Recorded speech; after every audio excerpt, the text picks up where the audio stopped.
దయచేసి ఇది గమనించగలరు. Hi guys, welcome to money purse. Let's learn something new today. నేను బయటికి మాల్కి కానీ మూవీకి కానీ వెళ్ళినప్పుడు మన సబ్స్క్రైబర్స్ అయితే రెగ్యులర్గా కలుస్తుంటారు. కలిసినప్పుడు నేను కామన్గా వాళ్ళని అడిగే క్వశ్చన్ ఏంటంటే, మీరు ఇన్వెస్ట్ చేస్తున్నారా? ఇన్వెస్ట్ చేస్తున్నట్టయితే ఎంత పర్సెంటేజ్ ఇన్వెస్ట్ చేస్తున్నారని. చాలామంది దగ్గర నుంచి వచ్చే కామన్ ఆన్సర్ ఏంటంటే, అన్న ఎక్స్పెన్స్లకే చాలా డబ్బులు వెళ్ళిపోతున్నాయి, సో సేవ్ చేయడం చాలా కష్టం అవుతుంది, చేసిన కూడా చాలా తక్కువ అమౌంటే వెళ్తున్నా సేవింగ్స్కి అని చెప్పి అయితే అంటుంటారు. సో నాకేమనిపించిందంటే, ఓకే, ఇన్వెస్ట్ చేయడం రిలేటెడ్గా ఐడియాస్ షేర్ చేయడం మాత్రమే కాదు, ఇన్కమ్ జనరేషన్ రిలేటెడ్గా కూడా ఐడియాస్ షేర్ చేసినట్టు మన వాళ్ళకి హెల్ప్ఫుల్ అవుతుంది కదా అని చెప్పి నా చుట్టుపక్కల ఉన్న వాళ్ళు ఎవరైతే ఉన్నారో వేరియస్ బిజినెస్లు చేసే వాళ్ళ దగ్గర నుంచి చాలా లో క్యాపిటల్తోని ఏవైతే బిజినెస్ సక్సెస్ఫుల్ బిజినెస్లు ఉన్నాయో ఐడియాస్ అన్నీ కలిపి కపుల్ ఆఫ్ మంత్స్ బ్యాక్ ఒక వీడియోని అయితే ప్రజెంట్ చేశాను. మీలో చాలామంది చూసే ఉంటారు. ఆ వీడియో ప్రజెంట్ చేసిన తర్వాత కామన్గా వచ్చిన క్వశ్చన్స్ ఏంటంటే, అన్న నేను ఆల్రెడీ జాబ్ చేస్తున్నాను, లేకపోతే నేను బిజినెస్ చేస్తున్నాను, నా టైం మొత్తం దానికే వెళ్ళిపోతుంది, నా యాక్టివ్ ఇన్కమ్కే. సో ఇక్కడ నేను ఈ సెకండ్ బిజినెస్ ఏదైతే ఉన్నదో దీన్ని సెటప్ చేయాలంటే దీని రిలేటెడ్గా ఎంతో కొంత ఎఫర్ట్ పెట్టాలి. ఎస్, నిజంగానే ఐడియాస్ ఏవైతే షేర్ చేసామో వాటిలోని ఎఫర్ట్ అయితే పెట్టాలి. ఎఫర్ట్ పెట్టకుండా అయితే డబ్బులు రావు. అలా ఎఫర్ట్ పెట్టాలంటే టైం ఎక్కడి నుంచి తీస్తాను. సో నా ఎఫర్ట్ లేకుండా ఓకే ఇన్కమ్ జనరేట్ చేసే ఏమైనా బిజినెస్ ఐడియాస్ ఉన్నాయా అని చెప్పి ఎక్కువ మంది సబ్స్క్రైబర్స్ దగ్గర నుంచి అయితే వచ్చింది. అప్పటి నుంచి నా మైండ్లో ఆ క్వశ్చన్ అయితే తిరిగిపోతుంది. అరే ఓకే, నిజమే కదా, ఓకే, సో ఇలాంటి బిజినెస్ ఐడియా ఏదైనా ఉంటే మన వాళ్ళకి షేర్ చేద్దాం కదా అని చెప్పి ఎక్స్ప్లోర్ చేస్తున్నప్పుడు రీసెంట్గా ఒక పర్సన్ కలిసినప్పుడు అతనితో మాట్లాడుతుండగా అతను ఏదైతే ఇన్కమ్ ఇలా జనరేట్ చేస్తున్నాడో, ఈ ఐడియా ఏదైతే ఉన్నదో ఐ ఫెల్ట్ రియలీ గుడ్. ఎందుకంటే చాలా లో క్యాపిటల్తోని చాలా మంచి ఇన్కమ్ జనరేట్ అవుతుంది. సో ఐ థాట్ ఈ బిజినెస్ ఐడియా ఏదైతే ఉన్నదో మన వాళ్ళకి షేర్ చేసినట్టయితే మన వాళ్ళకి ఒక ప్యాసివ్ ఇన్కమ్ అయితే జనరేట్ అవుతుంది కదా. సో ఆ ఇన్కమ్తో వాళ్ళు ఇన్వెస్ట్ చేయగలుగుతారు అండ్ దెన్ వాళ్ళ ఫ్యూచర్ని సెక్యూర్ చేసుకోగలుగుతారు కదా అని చెప్పి దీని రిలేటెడ్గా అతను నాకు కంప్లీట్ ఇన్ఫర్మేషన్ షేర్ చేయలేదు, ఐడియా మాత్రమే దొరికింది అక్కడి నుంచి. దాని తర్వాత టీం మొత్తం పెట్టి ఏంటంటే ఏవైతే కంపెనీస్ దీని రిలేటెడ్ ప్రొడక్ట్స్ అవి సప్లై చేస్తే వాళ్ళు కాంటాక్ట్ అయ్యి రీసెర్చ్ చేయండి, మన వాళ్ళు షేర్ చేద్దాం అని చెప్పి మొత్తం ఫుల్ ఫ్లెజ్ డేటా మొత్తం కలెక్ట్ చేసి మీకు ఈరోజు ఈ బిజినెస్ ఐడియా రిలేటెడ్ ఇన్ఫర్మేషన్ అయితే షేర్ చేయబోతున్నాను. కాకపోతే ఈ ఐడియాలోకి వెళ్ళే ముందు ఒక విషయం అయితే క్లియర్గా చెప్పాలి.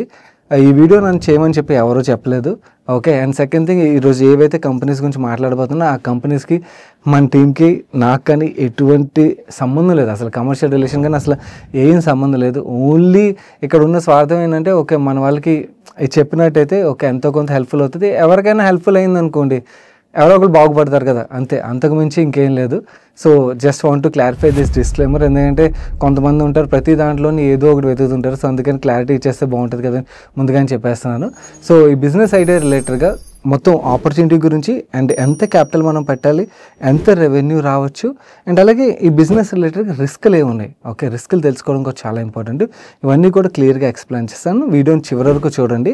అండ్ అలాగే వీడియో చూసినప్పుడు వీడియోలో షేర్ చేసిన ఇన్ఫర్మేషన్ నచ్చినట్టయితే ఓన్లీ ఛానల్లో అడిగేది ఒకటే, వీడియోని తప్పకుండా లైక్ చేయడం మర్చిపోకండి. అండ్ అలాగే మీ ఫ్రెండ్స్ అండ్ ఫ్యామిలీలో కూడా చాలామందికి ఇలాంటి బిజినెస్ ఐడియాస్ హెల్ప్ఫుల్ అవుతాయి కాబట్టి వాళ్ళకి తప్పకుండా షేర్ చేయడానికి ప్రయత్నించండి. ఇన్ఫ్యాక్ట్ యాక్చువల్లీ 2-3 కలిపి వర్క్ చేయగలిగినట్టయితే ఈ బిజినెస్లో ఇంకొంచెం బెటర్గా అయితే గ్రో చేయగలుగుతారు అన్నమాట. సో మీ వాళ్ళకి షేర్ చేసి దెన్ కామన్గా బిజినెస్ చేయడానికి అయితే ప్రయత్నించండి.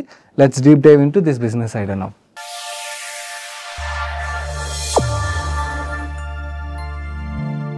నా coming to this business idea విషయంకి వచ్చేసరికి ఆల్రెడీ మీకు టైటిల్ అండ్ థంబ్నెయిల్లో అర్థమైపోయి ఉంటుంది, ఈవీ ఛార్జింగ్ ఇన్ఫ్రా రిలేటెడ్గా నేను మాట్లాడబోతున్నా అని చెప్పి. నా ఈవీ ఛార్జింగ్ స్టేషన్సే కదా, దీంట్లో ఏముంటుంది అనుకుంటారేమో. Let me explain the opportunity. First ఓవరాల్గా సైజ్ ఆఫ్ ద ఆపర్చునిటీ మనం చూడాలి కదా ఏ బిజినెస్లో అయినా కూడా. సో ఇండియాలో కరెంట్లీ చూస్తున్నట్టయితే మన ఈవీ పెనిట్రేషన్ జస్ట్ 2% మాత్రమే, ఓకే. వేరే చైనాలో చూస్తున్నట్టయితే EV penetration 38%. Now EV penetration ఇంత 38% ఉన్న చైనాలోని ప్రతి 9 ఈవీస్కి, అంత హై పెనిట్రేషన్ ఉన్నా కూడా ప్రతి 9 ఈవీస్కి ఒక ఛార్జింగ్ స్టేషన్ ఉన్నది. వెరస్ మన దగ్గర ఉన్న పెనిట్రేషన్ పెద్దగా లేదు. మన దగ్గర ఇక్కడ చూసినట్టయితే 14 ఈవీస్కి జస్ట్ ఒక ఛార్జింగ్ స్టేషన్ మాత్రమే ఉన్నది. సో ఛార్జింగ్ ఇన్ఫ్రా ఏదైతే ఉన్నదో ఇది చాలా లీప్స్ అండ్ బౌన్స్లో గ్రో అవ్వాల్సి ఉన్నది. ఎందుకంటే ఈవీ రిలేటెడ్గా మనకి పెనిట్రేషన్ అయితే గ్రాడ్యువల్లీ పెరుగుతుంది. ఎవ్రీ ఇయర్ మనం చూసినట్టయితే ఈవీ సేల్స్ అయితే చాలా ర్యాపిడ్గా గ్రో అవడం మనం చూస్తున్నాం. అక్రాస్ ద వెహికల్స్ మనకి 2 వీలర్ అవ్వచ్చు, 3 వీలర్ అవ్వచ్చు, ప్యాసింజర్ వెహికల్ అవ్వచ్చు, ఆర్ కమర్షియల్ వెహికల్స్ అవ్వచ్చు, మనకి ఈవీ పెనిట్రేషన్ అయితే బాగా గ్రో అవుతుంది కదా. ఇన్ఫ్యాక్ట్ గవర్నమెంట్ ఆఫ్ ఇండియా 2030 కల్లా మన దగ్గర ఈవీ పెనిట్రేషన్ని 30% తీసుకెళ్లాలని అయితే టార్గెట్ పెట్టుకున్నారు. 30%కి వెళ్ళకపోయినా ఈ 2%, 10% ఆర్ 15% అయినా కూడా which is a massive growth కదా. అవునా? ఇంత ఆపర్చునిటీ ఉన్నప్పుడు రైట్ ప్లేస్లోని ఫస్ట్ మూవర్ అడ్వాంటేజ్ ఎవరైతే తీసుకుంటారో వాళ్ళు యాక్చువల్లీ ఇంకా బాగా గ్రో అయ్యే స్కోప్ ఉంటుంది కదా. మనందరూ తెలుసు ఏ బిజినెస్ అయినా కూడా ఎర్లీ స్టేజ్లో ఎవరైతే ఎంటర్ అయిపోయి ఆ బిజినెస్ చాలా బాగా గ్రో అవ్వగలుగుతారో, ఆ బిజినెస్ బాగా గ్రో అయినప్పుడు ఏమవుతుంది, they will become very large. So that is a opportunity. ఇక్కడ ఈవీ ఛార్జింగ్ ఇన్ఫ్రా ఏదైతే దీని రిలేటెడ్గా మనకు కనబడుతుంది అన్నమాట. కాకపోతే ఇక్కడ 2 పాయింట్స్ నేను మీకు క్లియర్గా చెప్పాలి. ఈ బిజినెస్ ఎవరైనా సెటప్ చేయాలనుకున్నప్పుడు ఈ 2 మైండ్లో ఉంచుకుని దెన్ బిజినెస్ రిలేటెడ్గా ముందుకు వెళ్ళడానికి అయితే ప్రయత్నించండి. మీరు ఎక్కడైతే ఈ ఛార్జింగ్ స్టేషన్ పెట్టాలనుకున్నారో ఆ ప్లేస్ చాలా చాలా ఇంపార్టెంట్ రోల్ ప్లే చేస్తుంది. ఎందుకంటే మనకి ఈవీ పెనిట్రేషన్ ఎక్కడైతే ఎక్కువగా ఉంటుందో, లెట్స్ సే హైదరాబాద్ తీసుకున్నాం అనుకోండి, మనకి hi-tech city area, Gachibowli area ఇక్కడ ఎక్కువగా ఉంటుంది. ఓకే, అక్కడ పెడితే మీకు కన్స్యూమర్స్ వచ్చే ఆస్కారం కూడా ఎక్కువగా ఉంటుంది. వెరస్ అలా కాకుండా ఏ ఓల్డ్ సిటీలోనో లేకపోతే ఎక్కడో పెట్టారనుకోండి, దెన్ అక్కడ వెహికల్స్ తక్కువ ఉన్నాయనుకోండి, మీకు బిజినెస్ కూడా తక్కువ అవుతుంది కదా. సో ప్లేస్ చాలా క్రిటికల్ రోల్ ప్లే చేస్తుంది అన్నమాట. మనకి మాల్స్ అవ్వచ్చు, ఐటీ పార్క్స్ అవ్వచ్చు, ఎక్కడైతే ఈవీ వెహికల్స్ ఎక్కువగా పెనిట్రేషన్ ఉన్నది అండ్ అలాగే ఈవీ వెహికల్స్ ఎక్కువగా మనకి ఛార్జింగ్ పెట్టే స్కోప్ ఉన్నది. ఓకే, కొన్నిసార్లు హైవేస్లో కూడా అవ్వచ్చు. సో ఎక్కడైతే ఇలాంటి స్కోప్ ఉంటుంది హైవేలో, ఎస్పెషల్లీ మనకి హోటల్స్ ఉంటాయి, ఫుడ్ జాయింట్స్ ఉంటాయి, చాలా పాపులర్ ఫుడ్ జాయింట్స్ ఉంటాయి. అలాంటి చోట్ల మిడ్ జంక్షన్ వస్తుంటుంది.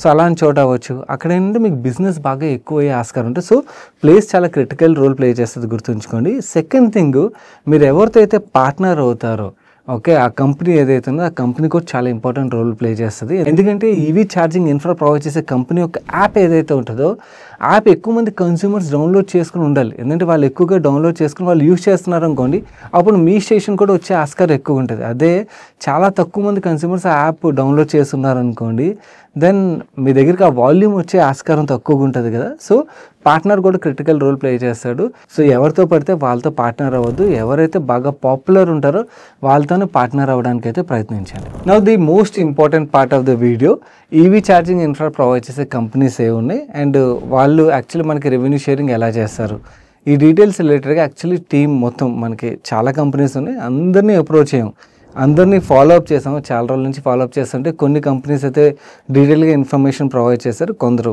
ఇన్ఫర్మేషన్ ఇవ్వలేదు. ఎవరైతే ప్రొవైడ్ చేశారో వాళ్ళ ఇన్ఫర్మేషన్ అయితే మీకు షేర్ చేయడానికి ప్రయత్నిస్తాను.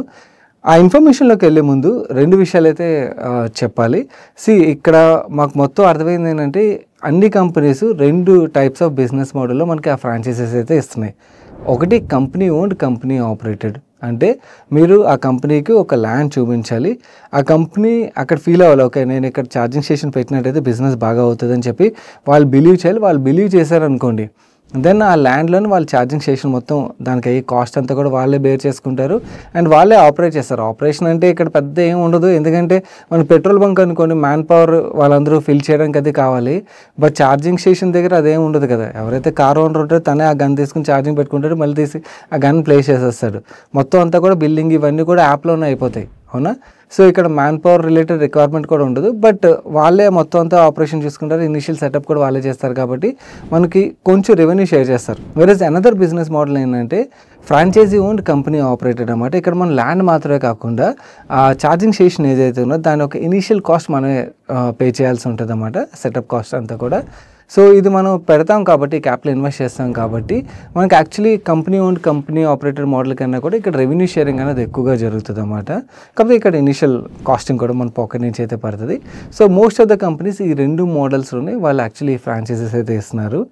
No next important thing, okay, ఒక ఈవీ ఛార్జింగ్ స్టేషన్ మనం పెట్టాలంటే మనకి కాస్టింగ్ ఏమవుతుంది అండ్ అలాగే ఏ కాస్ట్లు మనకు పడతాయి, ఇది చాలా ఇంపార్టెంట్ కదా. ఆ డీటెయిల్స్లోకి వెళ్ళినట్టయితే ఓవరాల్గా ఈ బిజినెస్ సెటప్ చేయడానికి, రన్ చేయడానికి మనకి 5 టైప్స్ ఆఫ్ కాస్ట్లు అయితే పడతాయి. వీటి మీద అయితే ఫోకస్ చేయాల్సి ఉంటుంది. ఫస్ట్ మేజర్ కాస్ట్ ఏంటంటే, మనం ఆ ఛార్జింగ్ స్టేషన్ ఎక్కడైతే పెడతాం ఆ ప్లేస్, ఎదర్ మన ఓన్ ల్యాండ్ అవ్వచ్చు, లేకపోతే ఎక్కడైనా లీజ్ కానీ రెంట్ కానీ తీసుకుని ప్రెమిసెస్ అవ్వచ్చు, ఎదర్ ఐటీ పార్క్లో కానీ షాపింగ్ మాల్లో కానీ ఆ ప్రెమిసెస్కి మనం మంత్లీ రెంటల్ అయితే పే చేయాల్సి ఉంటుంది కదా. అప్రాక్సిమేట్లీ మనకు ఒక 50,000 నుంచి ₹1,00,000 వరకు కాస్ట్ పడుతుంది అనుకోండి, ఇది ఒక కాస్ట్ మనకి పడుతుంది అన్నమాట.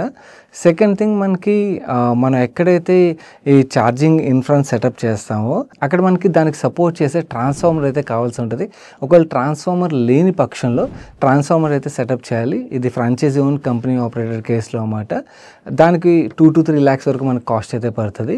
అండ్ ఎలక్ట్రిసిటీ ఇన్ఫ్రా ఇవన్నీ వర్క్ ఉంటుంది కదా, వైరింగ్ ఇవన్నీ కూడా, అది అప్రాక్సిమేట్లీ మనకి ₹1,00,000 అయితే కాస్ట్ పడుతుంది అన్నారు. అండ్ దీని రిలేటెడ్ పర్మిషన్స్ లైసెన్స్లు తీసుకోవాల్సి ఉంటుంది. ఆ కంపెనీస్ మీరు ఏ కంపెనీ త్రూ అయితే వెళ్తారో వాళ్ళు గైడ్ చేస్తారన్నమాట. దానికి అప్రాక్సిమేట్లీ మనకి ₹30,000 వరకు కాస్ట్ అయితే పడుతుంది. సో ఇవి మనకి ఇనిషియల్గా సెటప్కి అండ్ అలాగే రన్నింగ్కి అయ్యే కాస్ట్లు అయితే. ఇది మాత్రమే కాకుండా మనం ఆ ఛార్జింగ్ స్టేషన్ ఏదైతే ఉన్నదో దాని రిలేటెడ్ కాస్టింగ్ విషయంకి వచ్చేసరికి ఇక్కడ multiple variety of charging stations అయితే ఉన్నాయి. మీరు రీసెర్చ్ చేసినప్పుడు యాజ్ లో యాజ్ ₹18,000 నుంచి స్టార్ట్ అయ్యి 25 లక్షల వరకు కూడా ఉన్నాయి. ఓకే, అందరూ 18,000 పెట్టేసుకుని ఓకే లో కాస్ట్లోనే అయిపోతుంది కదా అనుకుంటారేమో. లేదు, యాక్చువల్లీ మనం పెట్టే ఛార్జింగ్ ఇన్ఫ్రా బట్టి మనకు వచ్చే రెవెన్యూ కూడా డిఫరెన్షియేట్ అవుతుంది. అది అలాగే డీటెయిల్గా ఎక్స్ప్లెయిన్ చేస్తాను. అండ్ ఇక్కడ ఇంకొక ఇంపార్టెంట్ థింగే, ఈ ఛార్జింగ్ ఇన్ఫ్రాని మనం సెటప్ చేయడానికి ఏదైతే కాస్టింగ్ అవుతుందో దీంట్లో కూడా చాలా వరకు గవర్నమెంట్ సబ్సిడీస్ అయితే ఉన్నాయి. ఈ ఛార్జింగ్ ఇన్ఫ్రాని ఎంకరేజ్ చేయడం కోసం అని చెప్పి వేరే స్టేట్ గవర్నమెంట్ పాలసీలు ఉన్నాయి, సెంట్రల్ గవర్నమెంట్ పాలసీలు ఉన్నాయి. ఒకసారి మీరు ఆ కంపెనీస్తో మాట్లాడినట్టయితే వాళ్ళు అది గైడ్ చేస్తారన్నమాట. సో ఆ సబ్సిడీస్ కూడా మనకి ఇనిషియల్ కాస్ట్ చాలా వరకు రిడక్షన్ అయితే, అంటే మనం ఇనిషియల్గా పెట్టినా కూడా గవర్నమెంట్ నుంచి మనకి ఆ రీఎంబర్స్మెంట్ అయితే వస్తుంది. So that is another advantage. Present చూసినట్టయితే గోయింగ్ హెడ్ ఉంటుందో చెప్పలేము, ఎందుకంటే మనం చూసాం కదా ఆల్రెడీ ఇనిషియల్గా ఈవీ వెహికల్స్ రిలేటెడ్గా మనకి వేరియస్ బెనిఫిట్స్ అయితే ఉండేవి. అవి ఈవీ పెనిట్రేషన్ పెరుగుతుండే కొద్దీ ఆ బెనిఫిట్స్ని తగ్గించుకుంటూ వచ్చేసారు కదా. సిమిలర్లీ మనకి ఈవీ ఛార్జింగ్ ఇన్ఫ్రా కూడా పెరుగుతూ ఉన్నది అనుకోండి, దెన్ దాని రిలేటెడ్ గవర్నమెంట్ నుంచి ఏవైతే బెనిఫిట్స్ ఉంటాయో ఇనిషియల్ సెటప్ రిలేటెడ్ ఇవన్నీ కూడా అవి రెడ్యూస్ చేస్తూ రావచ్చేమో. బట్ యాజ్ ఆఫ్ నో అయితే మాత్రం చాలా మంచి బెనిఫిట్స్ అయితే మనకు ఉన్నాయి. Next important data point return on investment, అంటే మనం పెట్టిన దానికి డబ్బులు ఎంత వస్తాయి. ఓకే, ఇన్ఫర్మేషన్లోకి వెళ్ళే ముందు వీడియో నచ్చి ఇప్పటివరకు వీడియోని లైక్ చేయనట్టయితే వీడియోని తప్పకుండా లైక్ చేయండి గైస్. ఎందుకంటే చాలామంది కాల్ చేసి ఆ డేటా గ్యాదర్ చేసి మీకు ఇన్ఫర్మేషన్ అయితే షేర్ చేస్తున్నాం. ఎఫర్ట్స్కి మేము అడిగేది అదే, వీడియోని తప్పకుండా లైక్ చేయండి. అండ్ అలాగే ఈ వీడియో రిలేటెడ్ మీ అభిప్రాయం ఏదైతే ఉన్నదో కింద కామెంట్ సెక్షన్లో షేర్ చేయండి. అండ్ మీరు ఇదే ఫస్ట్ టైం మన మనీ పర్స్ ఛానల్కి వచ్చినట్టయితే ఇలాంటి ఇన్ఫర్మేషన్ని మిస్ అవ్వకుండా ఫాలో అవడానికి తప్పకుండా ఛానల్ సబ్స్క్రైబ్ చేసి పక్కన బెల్ ఐకాన్లో ఆల్ నోటిఫికేషన్స్ని యాక్టివేట్ చేసుకోవడం అయితే మర్చిపోకండి. రిటర్న్ ఆన్ ఇన్వెస్ట్మెంట్, మనం పెట్టిన దానికి డబ్బులు ఎంత వస్తాయి. ఓకే, ఇక్కడ మనకి 2 టైప్స్ ఆఫ్ ఛార్జింగ్ పాయింట్స్ అయితే ఉంటాయి. ఒకటి ఏసీ స్మార్ట్ సాకెట్స్, ఇంకోటి డీసీ స్మార్ట్ సాకెట్స్ అన్నమాట. ఫస్ట్ ఏసీ స్మార్ట్ సాకెట్స్ గురించి మాట్లాడుకుందాం. ఎందుకంటే ఇవి మనకి ఎక్కడ చిన్న పాన్ షాప్ దగ్గర కానీ కిరాణా షాప్ దగ్గర కానీ ఎక్కడో చోట సెటప్ చేయొచ్చు అన్నమాట. ఓకే, దీని రిలేటెడ్ మనకి కాస్ట్ ఎంత పడుతుంది, రిటర్న్ ఎంత వస్తుంది, దీని గురించి మాట్లాడుకోవాలంటే ఫస్ట్ అసలు ఈ ఏసీ స్మార్ట్ సాకెట్ని సెటప్ చేయాలంటే 3.3 కిలోవాట్కి మనకి ₹18,000 అయితే ఇనిషియల్ సెటప్ కాస్ట్ అయితే పడుతుంది. ఇక్కడ ఎలక్ట్రిసిటీ కన్సంప్షన్కి ₹8 per kilowatt అయితే మనం పే చేయాల్సి ఉంటుంది. అండ్ కన్సూమర్ దగ్గర నుంచి ₹20 per kilowatt అయితే ఛార్జ్ చేస్తారు. లెట్స్ సే ఒక డేలోని 2 వెహికల్స్ 10% నుంచి 100% వరకు ఛార్జ్ చేసుకున్నాయి అనుకోండి ఇక్కడ. దెన్ ఇన్ దట్ కేస్ మనకి అప్రాక్సిమేట్లీ 5 kilowatt కన్సంప్షన్ అయితే నడుస్తుంది ఈ 2 వెహికల్స్కి కలిపి. అంటే 5 kilowatt into ₹20 మనం క్యాలిక్యులేట్ చేసినట్టయితే పర్ డే ₹100 అయితే రెవెన్యూ జనరేట్ అవుతుంది. 365 days మనం క్యాలిక్యులేట్ చేస్తే ₹36,500 వరకు రెవెన్యూ అయితే జనరేట్ చేయొచ్చు. అంటే ఇనీషియల్గా మనం సెటప్ చేసిన ఇన్వెస్ట్మెంట్ ఏమో ₹18,000 అయినట్టయితే మనకి ఫస్ట్ ఇయర్లోనే ₹36,500 అయితే మనకి రెవెన్యూ జనరేట్ అవుతుంది. కానీ ఈ బిజినెస్లో పెద్దగా కిక్ రాదు. ఓకే, దో మనకి ఇనీషియల్ సెటప్ కాస్ట్ అయితే చాలా తక్కువగా కనబడినా కూడా కొన్ని చోట్ల మాత్రమే ఈ బిజినెస్ వర్క్ అవుతుంది. మేజర్గా రెవెన్యూ జనరేషన్ మొత్తం మనకి డీసీ ఛార్జింగ్ స్టేషన్స్ ఏవైతే ఉన్నాయో అక్కడే వర్కౌట్ అవుతాయి. Coming to DC charges setup విషయంకి వచ్చేసరికి మనకి each company different type of DC ఛార్జెస్ని అయితే ప్రొవైడ్ చేస్తాయి. ఒక కంపెనీ ఒక క్యాలిక్యులేషన్ మీకు ఇప్పుడు ఎగ్జాంపుల్ కింద చూపిస్తున్నాను. వీళ్ళు ప్రొవైడ్ చేసే 30 kilowatt డీసీ ఛార్జర్ ఏదైతే ఉన్నదో ఆ కంపెనీ ఏముంటుందంటే వీళ్ళు ₹7,00,000 అయితే ఛార్జ్ చేస్తామని చెప్తున్నారు. పర్ యూనిట్ మనకి 8 kilowatt కాస్ట్ అయితే సేమే ఉంటుంది కదా. డీసీ ఛార్జర్ ఫాస్ట్ ఛార్జర్ కాబట్టి ₹25 per kilowatt అయితే ఛార్జ్ చేస్తారు. వీళ్ళ క్యాలిక్యులేషన్లో టాటా నెక్సాన్ ఒక ఎగ్జాంపుల్ తీసుకున్నారు. ఎందుకంటే టాటా నెక్సాన్ ఒక బ్యాటరీ కెపాసిటీ చూసినట్టు 30 kilowatt ఉంటుంది. లెట్స్ సే ఒక కారు 20% నుంచి 100% వరకు ఛార్జ్ చేయడానికి 40 నుంచి 50 minutes టైం అయితే పడుతుంది. ఈ 20% నుంచి 100% ఛార్జ్ చేసినట్టయితే 24 kilowatt బిల్లింగ్ అయితే నడుస్తుంది పర్ డే. యావరేజ్గా ఒక 5 hours మనకి బిల్లింగ్ జరిగినట్టయితే 6 cars ఛార్జ్ చేసినట్టయితే 6 cars into 24 kilowatt మనకి 144 kilowatt అయితే బిల్లింగ్ నడుస్తుంది. ఈ 144 kilowatt into ₹25 మనం క్యాలిక్యులేట్ చేస్తే పర్ డే ₹3,600 వరకు బిల్లింగ్ అయితే నడుస్తుంది. ఇలా 365 days మనకి బిల్లింగ్ నడిచినట్టయితే అప్రాక్సిమేట్లీ ₹13,14,000 వరకు రెవెన్యూ అయితే జనరేట్ చేయొచ్చు.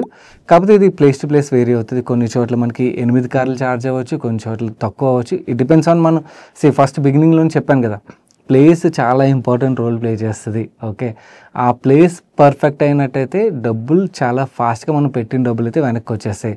అండ్ దీనికి మనకి అడిషనల్గా మనం ల్యాండ్ ఒక కాస్ట్, ఇంకా మిగిలిన ఏవైతే ఇనిషియల్ సెటప్ ఛార్జెస్ మీకు చెప్పానో అవన్నీ యాడ్ చేసుకుంటే ఒక 3 yearsలో బ్రేక్ ఈవెన్ అయిపోద్ది అని అయితే మనం అనుకోవచ్చు. 3 yearsలో break even, that passive income. ఇక్కడ మనకి మనం యాక్టివ్గా చేసే పని కూడా ఏమి ఉండదు. అంటే ఇట్స్ ఏ వెరీ గుడ్ మనకి ఇన్వెస్ట్మెంట్ అని మనం మాట్లాడుకోవాలన్నమాట.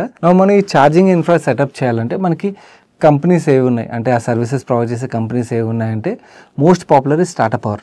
ఓకే, దెన్ టాటా పవర్ మాత్రమే కాకుండా మనకి ఇక్కడ మీకు స్క్రీన్ మీద చూపిస్తున్నాను చూడండి, చాలా కంపెనీస్ ఉన్నాయన్నమాట. మనకి సర్వోటెక్ వాళ్ళది ఇన్ఛార్జ్ అని చెప్పి, మన తెలుగు స్టేట్స్కి చెందిన థండర్ ప్లస్ అని ఒక కంపెనీ ఉన్నది, అండ్ అలాగే జీరో ఫుట్ ప్రింట్ అని ఒక కంపెనీ ఉన్నది, సాక్ 8 అని ఒక కంపెనీ ఉన్నది, స్వస్తిక్ ఎనర్జీ, ఛార్జ్ లింక్, ఇలా వేరియస్ కంపెనీస్ అయితే ఉన్నాయి. వీటిలో కొన్ని కంపెనీస్ మనకి యూనిట్ ఎకనామిక్స్ కూడా క్లియర్లీ ప్రొవైడ్ చేస్తారు. కొన్ని కంపెనీస్ మీకు ఇనీషియల్ వీడియోలో అని చెప్పాను కదా, వాళ్ళు రెస్పాండ్ అవ్వలేదు.